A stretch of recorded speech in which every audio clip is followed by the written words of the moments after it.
성경에는 많은 위인들이 등장합니다. 근데 그 위인들에게 허물이 없는 사람은 아무도 없습니다. 아브라함의 집안은 우상장사였고요.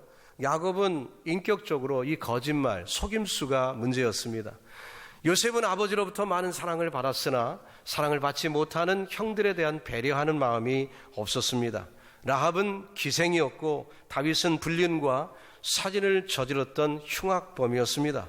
바울은 교회 핍박자여 포행자였죠. 아무리 위대한 사람들이라 할지라도 그들의 약점을 파헤치려고 한다면은 얼마든지 파헤칠 수 있어요. 2주 전에 우리는 일꾼들을 세웠습니다. 교회는 일꾼이 많이 필요하고 일꾼들이 많습니다. 아니, 사실 몇몇 일하는 일꾼들뿐만이 아니라 크리스찬이라면, 성도라면 우리는 모두가 다 하나님의 일꾼입니다. 개혁주의적인 사고방식으로 보면은 모든 족속을 제자로 삼으라고 했기 때문에 사실 성도는 다 제자요, 다 일꾼입니다. 그래서 여러분도 혹시 들어보셨지만 만인 제사장설이라는 그런 주장이 나오게 된 것입니다. 모두가 다 제사장입니다. 누구든 예수의 이름으로 기도할 수 있고 누구든 하나님 앞에 나아갈 수 있습니다. 자, 그런 의미에서 오늘 본문을 우리가 살펴보면서 우리가 맡겨진 그 사역에 어떤 자세로 임하기를 하나님이 원하실까 생각해 보려고 합니다. 여러분 한번 따라해 봅시다. 부족해도 하나님이 쓰십니다. 오늘 본문은 종종 목회자와 평신도의 위계 질서를 말하기 위해서 애용되는 성경 말씀이기도 합니다. 근데 저는 그렇게 해석하는 것은 좀 문제가 있다 생각을 합니다. 여러분, 저와 여러분 모두가 모세 입장이 돼야 되지 않습니까? 왜 미리암의 입장입니까? 왜 아론의 입장이죠? 우리가 다 모세 입장 아닙니까? 그래서 오늘 우리가 말씀을 읽을 때 여러분 미리암의 입장이나 혹은 아론의 입장에 서지 마시고 모세의 입장에서 함께 생각하기를 바랍니다. 그래서 모세의 입장에서 하나님이 내게 사역을 맡기시고 사명을 주셨다면 어떤 모습으로 그 사명 감당하기를 하나님이 원하시는지, 또 어떤 시련이 있고 어떤 시험이 있을 때 어떻게 대처하기를 주님이 원하시는지 오늘 말씀을 통해 함께 그 의미를 생각해 보기를 원합니다. 한 절 한 절씩 읽으면서 보겠습니다. 먼저 1절입니다. 모세가 구스 여자를 취하였더니 그 구스 여자를 취하였으므로 미리암과 아론이 모세를 비방했다. 비방받는 모습부터 시작이 됩니다. 자, 이스라엘 민족의 최고 지도자입니다. 200만이 넘는 수많은 사람들을 이끌고 있습니다. 그런데 이 모세에게 결정적인 결점이 보이기 시작합니다. 모세가 구스 여인 이디오피아 여자, 흑인이죠. 이방 여자를 취하는 것이 문제였습니다. 자, 이스라엘의 지도자가 이방 여자를 아내로 맞았다. 참으로 용납하기 어려운 일 아니겠습니까? 그래서 모세의 그 약점을 사람들이 공격하기 시작합니다. 근데 아이러니컬하게도 그 공격한 사람들이 누굽니까? 하필이면 형 아론과 누이 미리암입니다. 측근이에요. 사람들이 어떤 반응을 보일까요? 남들은 몰라도 형이 얘기하는 건 사실 아니겠느냐? 여동생이 얘기하는 건 사실 아니겠느냐? 이렇게 반응할 건 아니겠어요? 이 측근이 이야기하는 것은 상당한 파워가 있습니다. 자, 그런데 지금 그런 공격을 받고 있는 것입니다. 모세뿐만 아니라 많은 주의 일꾼들이 때로는 개인적인 잘못이 있습니다. 그래서 위상이 흔들릴 때가 있죠. 그 순간에도 중요한 것은 뭐냐면 하나님이 세우신 일꾼이냐, 하나님이 내게 이 사명을 주셨느냐를 우리는 기억해야 할 것입니다. 물론 누구나 다 부족이 있다고 했습니다. 그 부족함을 아시는 하나님께서 그들에게 사역을 맡겨주신 것이지요.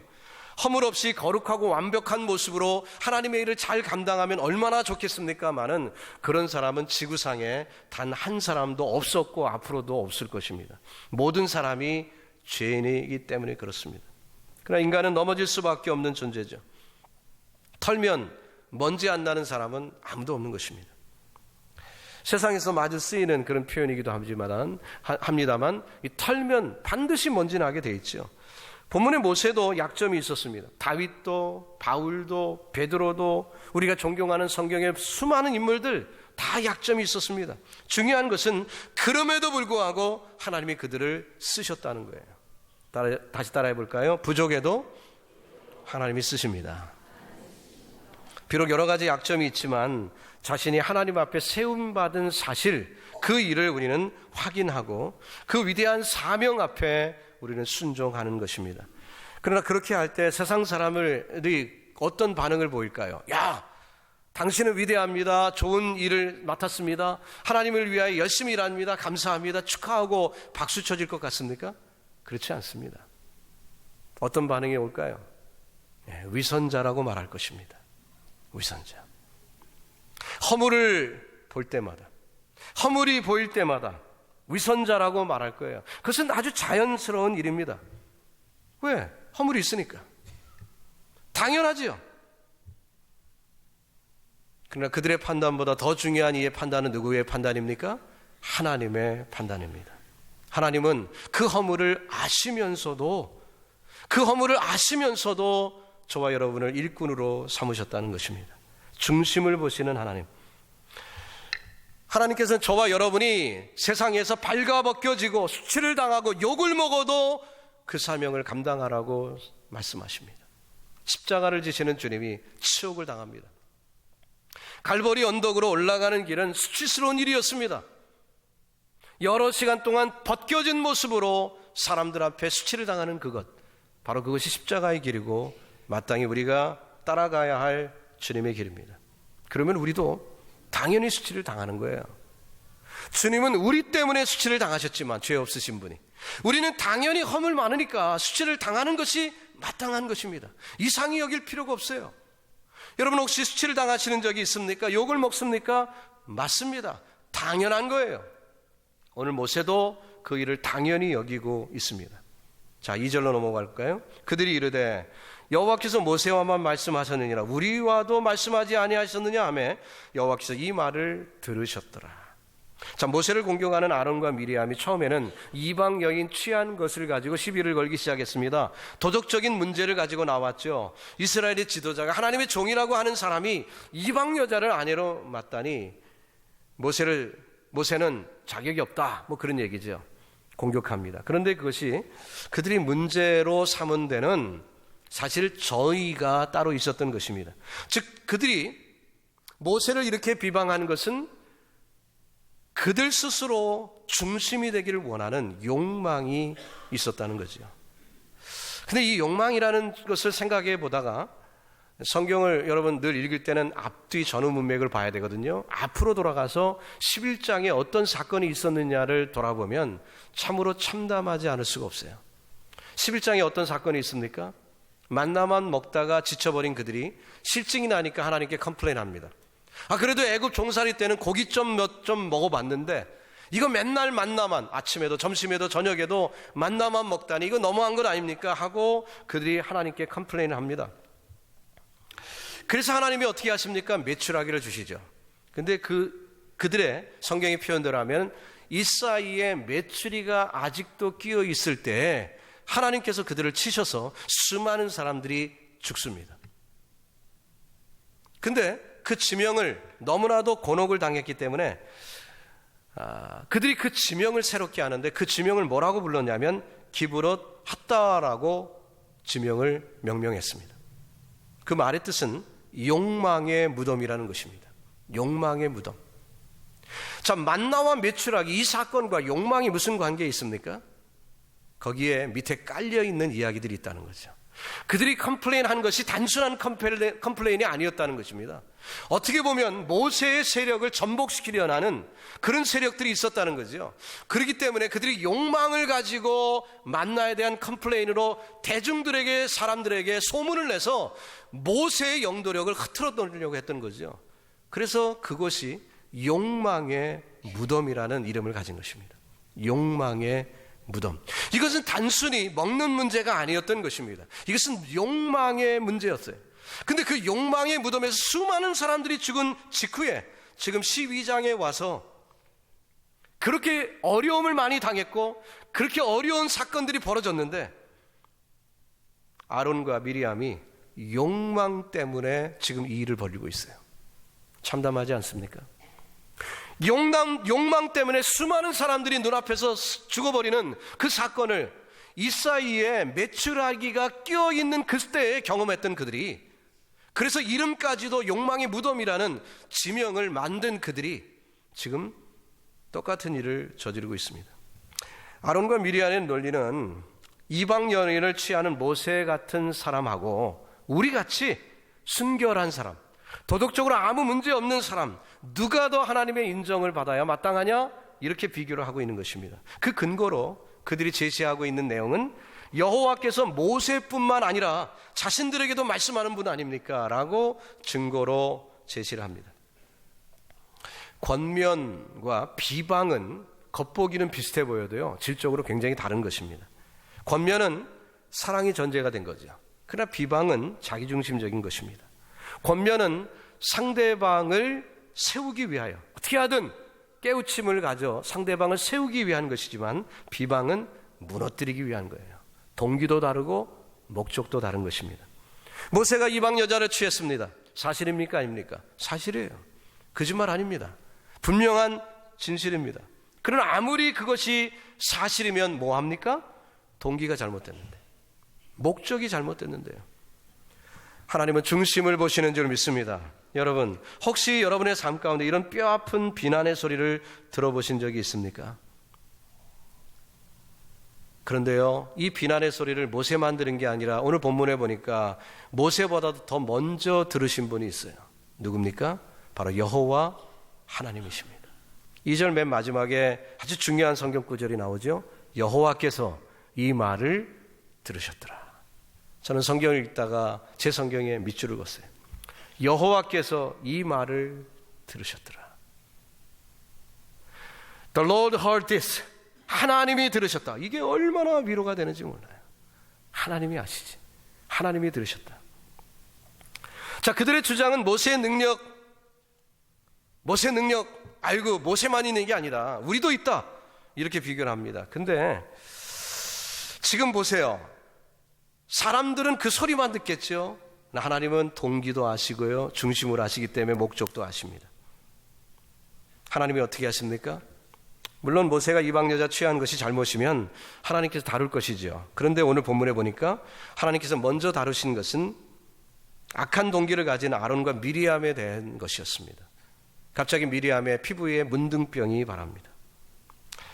여러분, 어떤 소리든 그 소리를 먼저 하나님이 들으신다는 걸 기억하시기 바랍니다. 여러분, 우리의 삶 가운데 세상이 우리를 공격합니다. 당연한 거예요.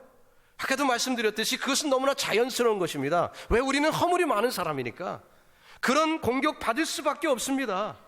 그렇지만 그 순간 우리가 잊지 말아야 되는 것은 그 소리를 하나님이 먼저 들으셨다는 거죠. 저보다.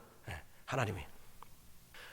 그래서 오늘 본문 말씀에도 하나님이 들으셨다, 이 들으셨다는 이 쉐마라는 단어가 나오는데 이것은 너무너무 중요한 말씀이라는 거예요.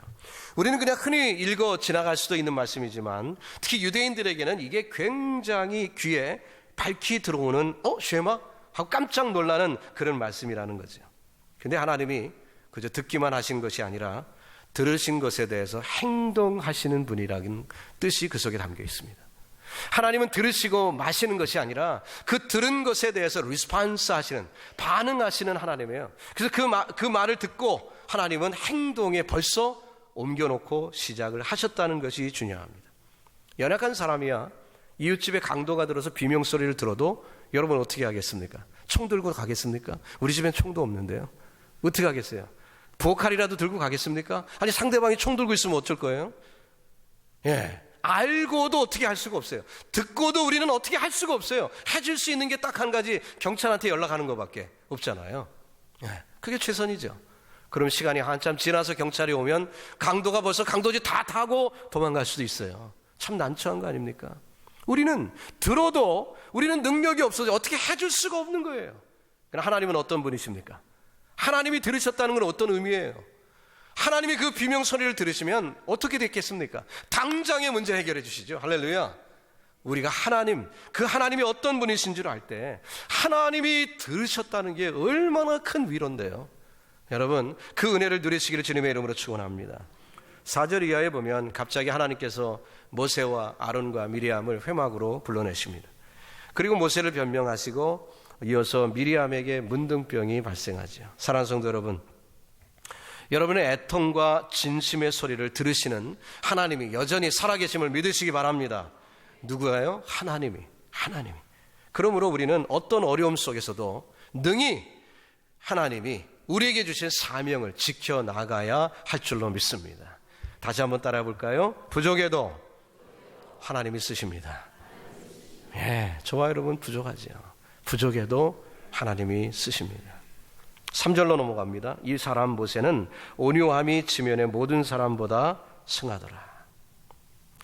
사명을 따르는 사람은 반드시 맞는 것이 있는데 위기를 맞습니다. 근데 그 위기를 어떻게 대처하느냐에 따라서 그 위기가 기회가 될 수 있습니다. 모세는 자기의 허물 때문에 위기가 온 거죠. 근데 그 위기를 아름다운 방법으로 극복합니다.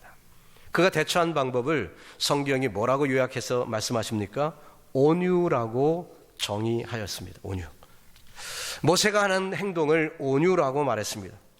온유는 사실 인간의 선천적인 본능에는 없는 것입니다. 애시당초. 이것은 하나님의 성품입니다.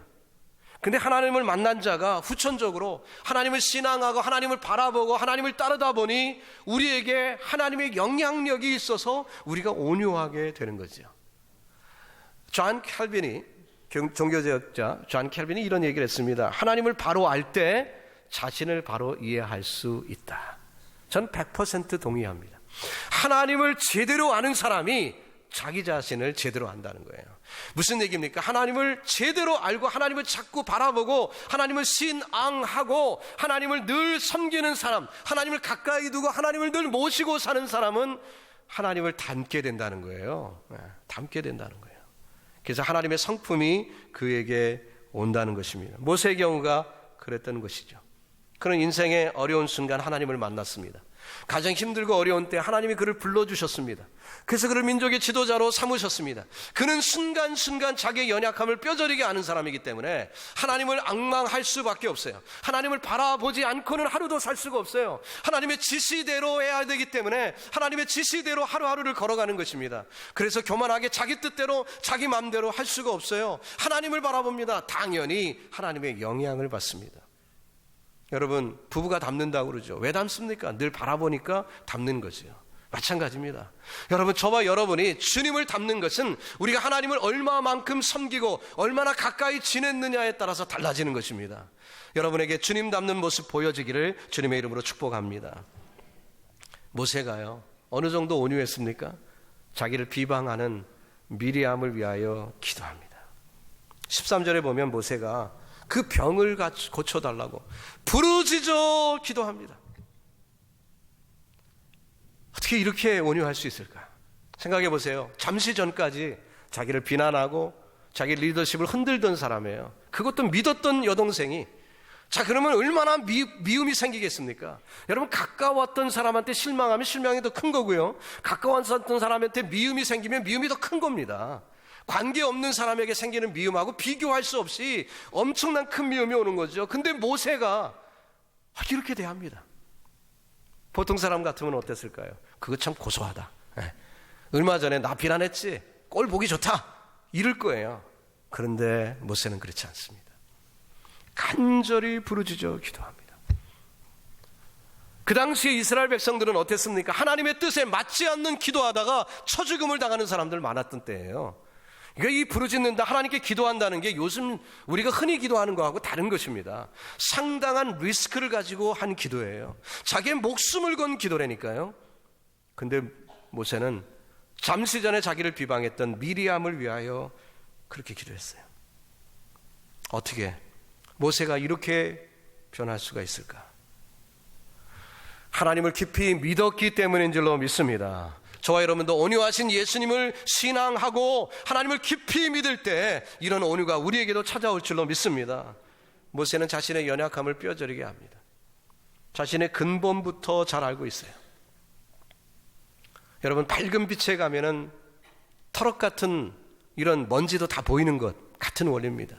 하나님을 앙망하고 하나님을 바라보고 하나님을 가까이 하는 사람은 자기의 그 부족과 연약이 자꾸 드러나기 때문에 교만할 수가 없어요. 교만할 수가 없어요.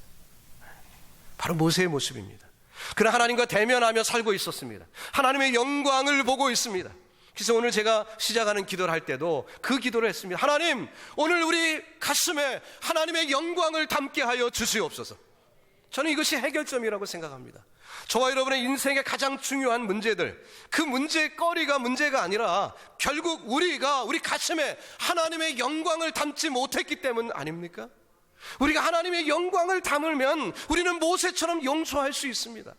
모세처럼 기도할 수 있습니다. 누구도 원수 삼지 않을 수 있습니다. 여러분, 소원합니다. 우리 가슴에 하나님의 영광이 임하여 하나님의 영광 담기를 예수님의 이름으로 축원합니다. 그렇지 못하면 상대방의 잘못만 공격하는데 그것은 누워서 침 뱉깁니다. 우리 자신은 어떻고요? 지금 이렇게 얘기하는 미리암은 어땠고요? 자신의 허물이 많은 사람 아니었겠습니까? 모세는 근본부터 자신은 알고 있습니다. 한국말로 온유하다는 말을 들으면은 그저 원만하고 화내지 않고 평화주의적인 뭐 그런 사람으로 생각하는데 그렇지 않습니다. 성경적인 원리의 이제 온유는 힘이 있는데 절제됐다는 뜻입니다. 권세가 있는데 절제됐다는 거예요. 겸손을 말하는 것입니다. 하나님을 절대적으로 의지하고 하나님을 믿기 때문에 철저히 절제되어 있어요. 그것이 겸손으로 나타난 것입니다. 근데 이 온유함이 저절로 이루어졌습니까? 아니죠. 하나님이 쓴 방법이 뭐였죠? 고난이라는 것입니다. 40년이나 무려 40년이나 왕자 때 벗겨내기 위하여, 교만의 때 벗겨내기 위하여 하나님이 처방하셨고 그 고난 통해서 광야에서 극한 외로움과 절망, 누구와도 대화할 수 없는 그 외로움 속에 그는 겸손하게 되었습니다. 그 속에서 모세가 의지할 수 있는 것은 세상에 아무것도 하나님은 남겨두지 아니하시고 오로지 하나님만 의지하도록 하나님은 모세의 온유를 만들어내신 것입니다. 여러분, 성경은 심지어 원수 앞에서도 온유하라고 말합니다. 우리가 우리의 원수 갚기 위해서 사는 것이 아니라 우리가 하나님을 믿기 때문에 온유해지는 것이고, 자신의 혈기로 하다 보면 실수할 수밖에 없고요. 그러면 그 대가를 우리가 지불해야 됩니다. 참 힘들죠. 많이 실수하지요. 생활은 더 어려워집니다. 하지만 모든 것을 하나님께 맡기고 기도할 때 우리가 그 온유를 체험하는 순간 모든 문제도 눈 녹듯이 녹아질 줄로 믿습니다. 예수님이 산상수훈에서 뭐라고 하셨습니까? 온유한 자가 땅을 기업으로 얻을 것이라고 했어요. 나폴레옹이 아닙니다. 쌈자라는 알렉산더가 아닙니다.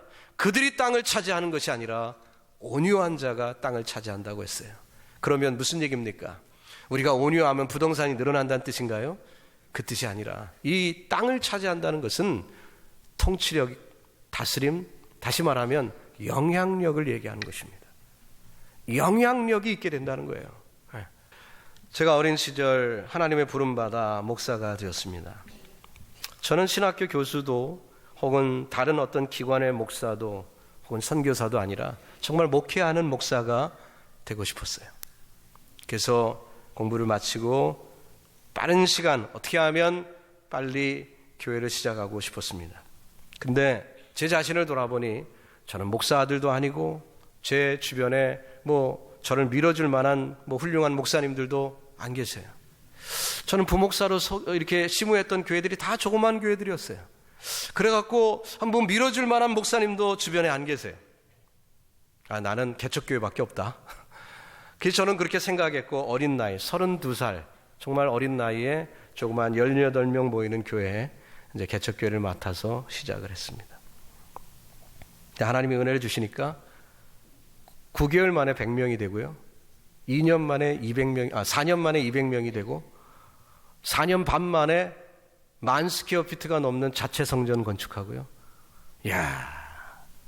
잘 나가는 거예요. 그러니까 무슨 현상이 벌어집니까? 주변에 적이 생기기 시작해요. 35, 36, 37살 이렇게 어린 나이에 젊은 목사가 그렇게 하니까 LA의 어른 목사님들이 칭찬을 해주십니다. 교계 모임이 있으면은 그 어른들이 옆자리에 앉으라고 불러주시고요. 얼마나 수고하냐고 등 두들겨 주시고, 그래도 LA에 소망 있는 목사 하나 나왔다고 그렇게 칭찬해 주시고, 또 한국에서 이름만 대시면 아실 만한 목사님들이 LA에 왔다가 제 이야기를 듣고 저를 불러주시고 식사해 주시고, 지금 하늘나라 가신 어른들이시지만 얼마나 제가 황홀했는지 몰라요. 근데 주변에는 적이 많았어요. 시기합니다. 질투합니다. 그런데요, 언제 그 적이 없어진지 아십니까? 제가 심장마비 걸려갖고요, 팍 쓰러지니까 그 사람들이 저를 위로합디다. 저를 시기하고 질투해서 저를 쓰러뜨리려고 했던 그분들이 저를 위로합디다. 그래서 저는 이 허물이 얼마나 큰 유익임을 그때 알았어요. 그렇구나. 목사가 잘난 척 하지 말고 그냥 연약한 모습으로 있기를 하나님이 원하시는구나. 그래야 하나님의 영광이 더 크게 드러나고 하나님이 그래야 더 기뻐하시는구나. 그걸 그때 깨달은 적이 있습니다. 저는 장애인입니다. 장애라는 건 뭐예요? 극복이 안 되는 게 장애잖아요.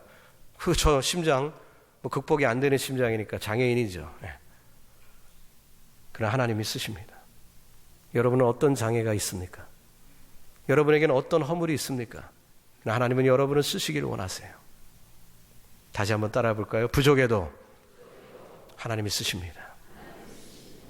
우리의 능력으로 쓰임받는 것이 아닙니다. 하나님의 뜻 가운데 쓰임받는 거예요. 여러분 믿으시고 그 주님과의 손, 주여 이 손 꼭 잡아주세요. 그리고요, 일마다 때마다 하나님의 영광을 보세요. 세상 보지 말고, 나를 공격하는 사람 보지 말고 하나님을 보세요. 하나님의 영광을 담읍시다. 그러는 우리는 모세처럼 온유함에 승하더라. 여러분, 그런 축복이 우리에게도 올 줄로 믿습니다. 우리 온 교회 모든 성도님들이 하나님 부름 받았으니까 우리가 하나님의 일꾼 되어서 그 온유함을 체험하며 이 뉴욕을, 지경을 넓혀가는 축복의 성도들 다 되시기를 예수 그리스도의 이름으로 축원합니다.